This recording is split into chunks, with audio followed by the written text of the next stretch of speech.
Did you ever watch that movie Die Hard 4 with Bruce Willis playing the role of John McClane? I think it came out about 10 or maybe 12 years ago. Basically, in the movie, you have a cyber gang that has taken over the critical infrastructure of the US.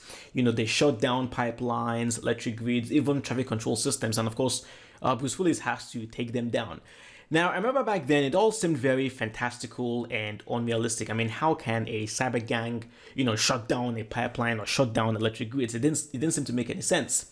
Well, welcome to 2021, and apparently 2 days ago, a cyber gang called Dark Side shut down a pipeline in the US, and this wasn't just any ordinary pipeline. This was actually the largest pipeline in the entire country. You can see the map right here. It supplies gas all the way from Houston, Texas, which is in the south of the US, to New Jersey, which is in the east coast of the US. This is one very massive pipeline supplying gas to millions and millions of people.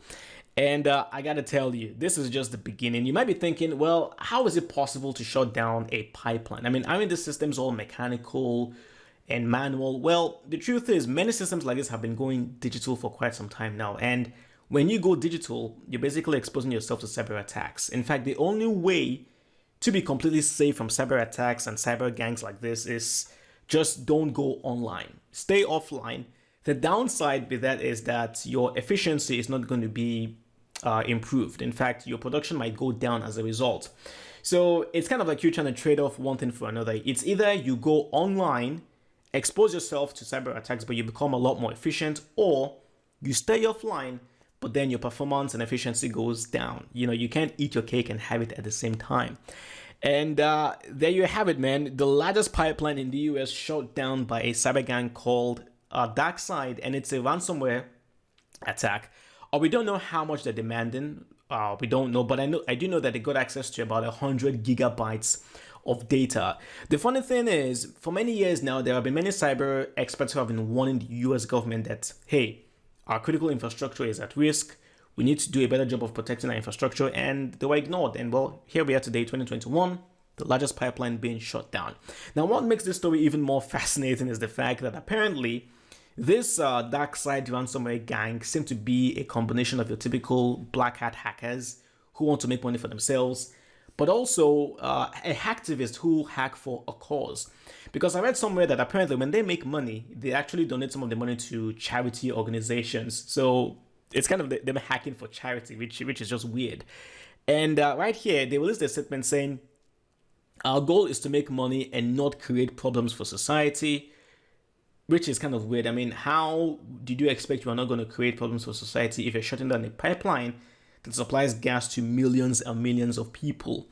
Now, how did this attack occur? Well, we don't know for sure yet. However, some people have been saying it might have been an employee who got tricked into downloading some malware, or they got sent an email, the typical phishing email. And it's just so weird how it's always the most basic forms of attacks that seem to be very successful. You might think that at this point in 2021, people already know better than to click on phishing links in an email or download malware. Like, you would think people would know about these things, especially if you work in such a very, very important industry like, the pipeline or gas industry. But apparently that's not the case. It's just, it's weird. It's really, really bizarre. I mean, I don't know. It's just fascinating. But well, there you have it.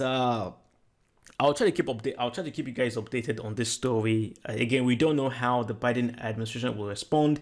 Will they pay the ransomware? Will they find another way to restore the systems without having to pay the gang?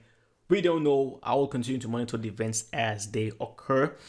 And there you have it. If you have any comments, of course, feel free to put them down in the comment section below. I would love to hear from you guys what you think about this attack. And unfortunately, this is just the start, okay? I believe that as more and more systems go digital, you can expect more and more cyber attacks like this. This is just the beginning. This is just the beginning. We're going to get more and more attacks like this.